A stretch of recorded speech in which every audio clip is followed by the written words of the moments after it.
नमस्कार, स्वागत छ आज पनि तपाईहरुलाई हाम्रो च्यानलमा। आज हामी जापानका महत्त्वपूर्ण 5 खानेकुराहरूको बारेमा कुरा गर्नेछौँ। जुन खानेकुराहरू सांस्कृतिक र परम्परागत दुवैको खूब महत्त्व राख्ने खानाका बारेमा हजुरहरूलाई बयान गर्नेछौँ। सबैभन्दा प्रसिद्ध जापानिज खानामध्ये एक हो सुशी। यो भात, भिनेगर र विभिन्न सामुद्रिक खाना मिसाएर बनाइन्छ। सुशीको धेरै प्रकारका हुन्छन्, जस्तै निगिरी, माकी र सासामी।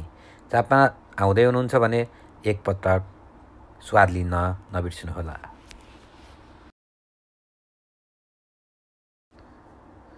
रामेन भनेको जापानको लोकप्रिय नुडल्स हो।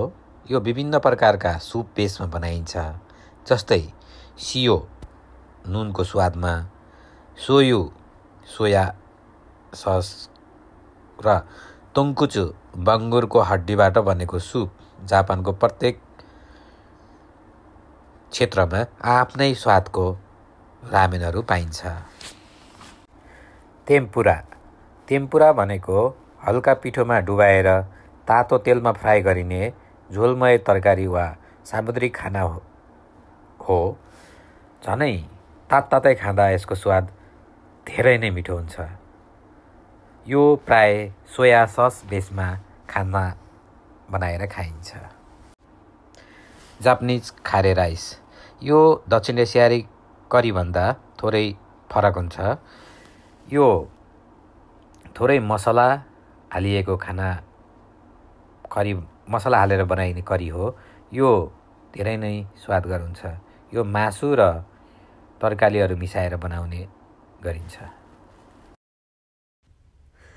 ओकोनोमियाकी भनेको जापानिज स्टाइलको प्यानकेक हो, जुन कोरियन भाजोन जस्तै देखिन्छ। यो पिठो, अन्डा, हरियो तरकारी, मासु या सामुद्रिक मिश्रणबाट बनाइन्छ। माथिबाट ओकोनोमियाकी सस हालेर खाने गरिन्छ। यो असाध्यै मिठो परिकार मध्येको एक हो। यी 5 वटा खानामध्ये हजुरहरूलाई कुन खाना मनपर्छ कमेन्ट गर्न नबिर्सिनुहोस् है।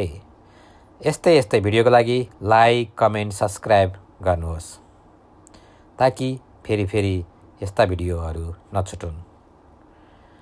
अर्को भिडियोमा भेट्ने बाचाका साथ हजुरहरूसित बिदा हुन्छु। धन्यवाद।